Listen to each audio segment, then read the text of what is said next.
I need to know if I went too far, or if I've completely lost touch with reality.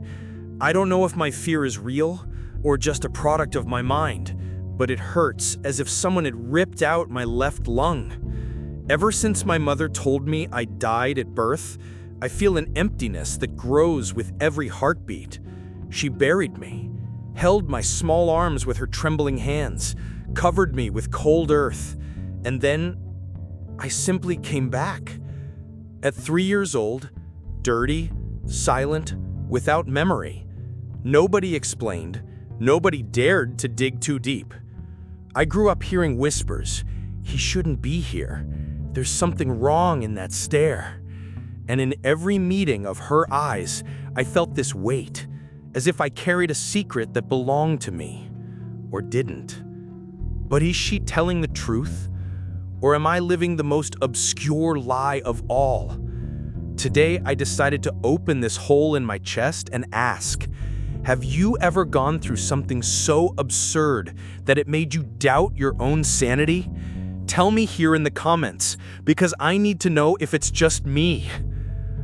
Leave in the comments, have you ever lived something that made you question whether we really exist, or if we're just a flawed version of someone else?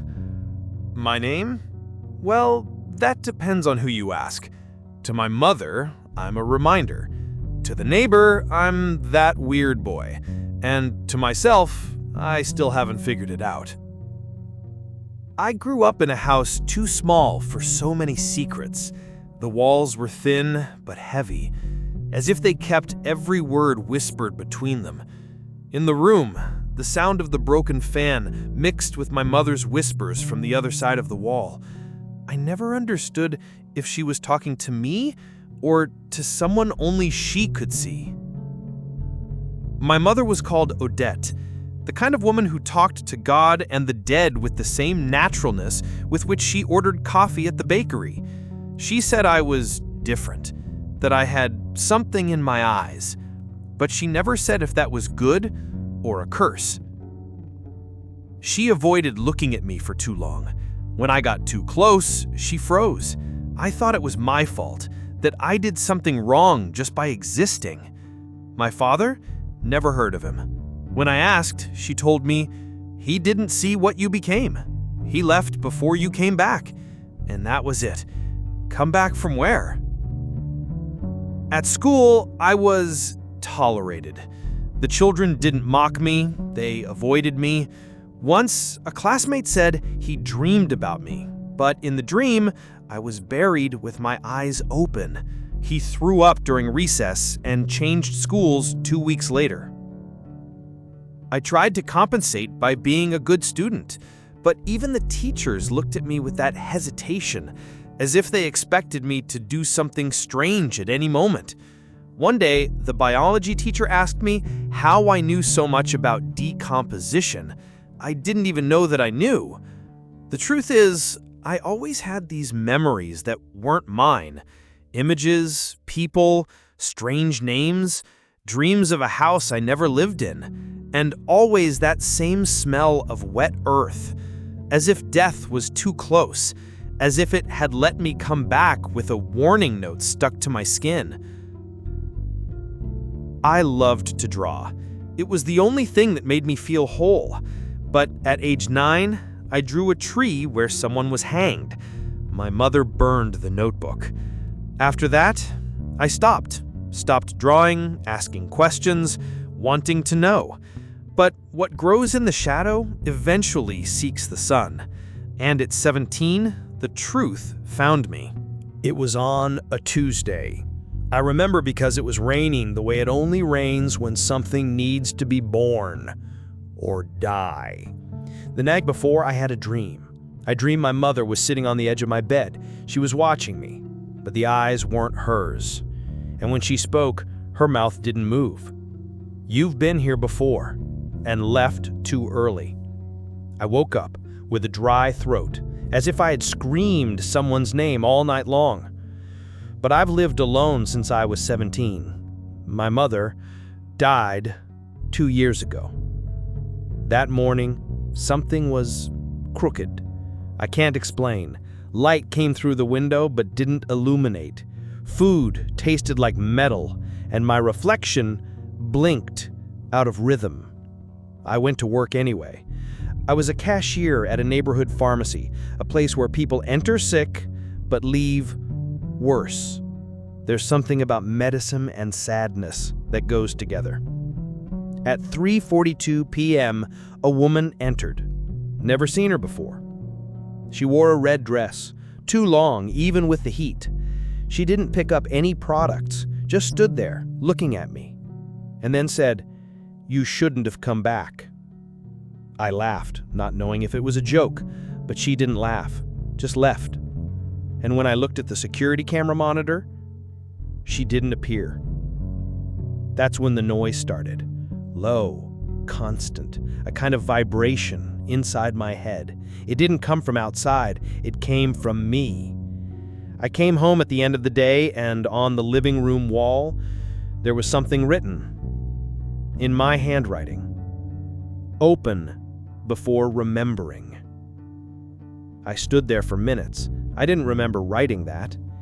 And there was nothing there, no box, no letter, just a feeling, something old awakening. The next day, the dream returned. This time it was the same scene, but the figure sitting on the bed was me. Older, sunken eyes. And he told me, "You can't save both. Choose soon." "Both?" I asked, but he just stared at me and bled from his ears. I started writing down the dreams, each night more real, and each day more wrong things in reality. A child called me father on the street. A woman congratulated me for a book I never wrote. A black cat entered my house, even with everything closed, and brought me a human tooth in its mouth.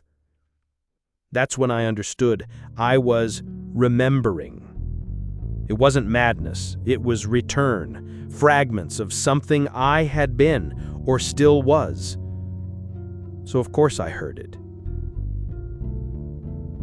If you're hearing this, then the thing came back with you. You were born twice and died once. But what came back isn't just you. It's what stayed in between. After that night, time stopped following a straight line. I dreamed of things that would happen 2 days later, and then lived everything as if it were a replay. People called me by names that weren't mine, and in the mirror, I saw someone smiling while I cried. I started writing compulsively, entire notebooks with symbols I never learned, languages nobody understands. But when I read aloud, the cat ran away and the lights went out. Everything culminated when I found the door in my mother's house basement, the door that had never been there before. And on the door, written in small letters, "Remember to forget." I didn't know what it meant, still don't, but the key appeared the next morning at the bottom of my coffee cup. I thought about running away, thought about destroying the door, but something inside me wanted to open it. Something that had been trapped since before myself. And that night, when the clock struck 3:33 again, I decided to go down. The door was there, heavy, aged, breathing. When I touched it, my hand burned, but I didn't pull back. Fear is a habit, and I was tired of mine. As I turned the key, I felt a crack inside me, as if an old bone had been displaced. Something that was out of place repositioned itself. And then the door opened. But on the other side, there wasn't a room. There was a memory. It was me, small, sitting in front of the television, watching a cartoon. But the characters' faces were those of my family. "Don't wake up, don't wake up, don't wake up." A figure behind me, a tall shadow, faceless, whispered in my ear words I couldn't understand, but every time it spoke, my memory modified itself. I started walking through that space, but walking there wasn't like walking here. With each step, I crossed moments. I jumped between versions of me that I didn't remember being, but that seemed as real as any day. Me, married to a woman I never met. Me, burying something in the backyard. Me with white eyes whispering to a cracked mirror. The more I saw, the more I forgot. Memory was the currency of exchange. Seeing was expensive. Until I found him. "You took your time," he said. "They're almost breaking through the surface." "They?" But he didn't answer, just handed me a notebook, the same one I used in childhood. Inside, a single sentence repeated page by page. "You were born to forget." I trembled, but he stared at me with serene anger. "If you don't remember now, they will remember for you, and you'll become just another echo." That's when reality gave way. I heard screams coming from the other side, screams from people I never saw but who screamed my name. I saw floating faces, hands coming out of the ceiling. The space trembled as if it were alive and dying at the same time. I ran, but there was no exit, only a stairway going down, always downward. Each step a forgotten memory, each stride a secret revealed by force. I saw the day I was born and someone whispering in my mother's ear before birth, "He will carry." Carry what? Deeper down, I found doors with names. Father, mother, me before me. I opened the father door and saw a man kneeling before a mirror. He screamed for the reflection to stop smiling, but the mirror didn't show him, it showed me. I am not who I thought I was. I'm the result of several versions, chosen perhaps, or abandoned between universes. I reached the bottom. There was one last door. No lock, no symbol. Just a note taped to it. If you open, you cannot return. I opened. When I woke up, I was in my bed. Everything seemed normal. Sun, coffee, clock showing 7:30 a.m. But the living room plant wasn't there anymore. And the picture on the wall showed a landscape I never saw. My phone rang. Unknown number. I answered. "You remember now, don't you?" "Yes." And I wished I didn't remember. Since that call, nothing was the same. But the worst wasn't what changed. It was what I could never ignore again. I started seeing flaws in time, in people, in the sky, as if reality was trying to correct itself or delete me. They watched me in shop windows, in reflections, in the silence between two sentences. And then it arrived.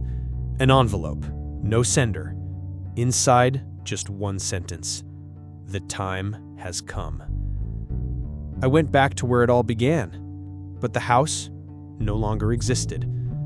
I went down, without thinking, without fear.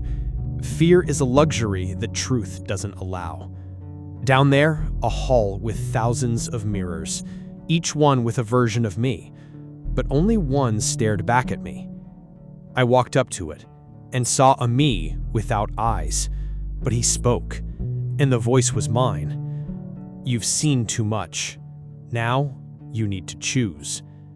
Time froze, light trembled, and a door appeared behind the mirror. I entered. There was the entity. It wasn't God, it wasn't the devil, it was the archivist. "You are an anomaly.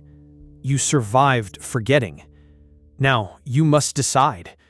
Do you want to remember and carry the burden of knowing, or forget and live in peace?" My heart seemed to no longer beat. It just hurt, as if each beat was sculpted with unmade choices. He extended two things, a broken mirror and a white stone. The mirror shows you the truth. The stone erases you. I closed my eyes. I saw flashes of my life, of the versions I didn't choose, of the selves I was without knowing, of my mother's scream at birth, of the changing picture, of the screams in the dream, of the stares of teeth, of the voice on the phone, of the shadow behind me, of the note on the door, of the smiling reflection. Then I opened my eyes and chose. When I woke up, I didn't remember where I was, but I knew who I was, or at least who I chose to be. I went back home, the home that wasn't mine, but now seemed to be. In the bathroom mirror, I wrote a sentence with steam. If you ever doubt, read this aloud. But the sentence disappeared before I finished. Days later, a child handed me a paper on the street. It said, "You chose to remember." Now, I see the cracks. In other people's eyes, in repeated hours, in switched names, in words that were never said, but I hear. They still watch me, but now I also watch them.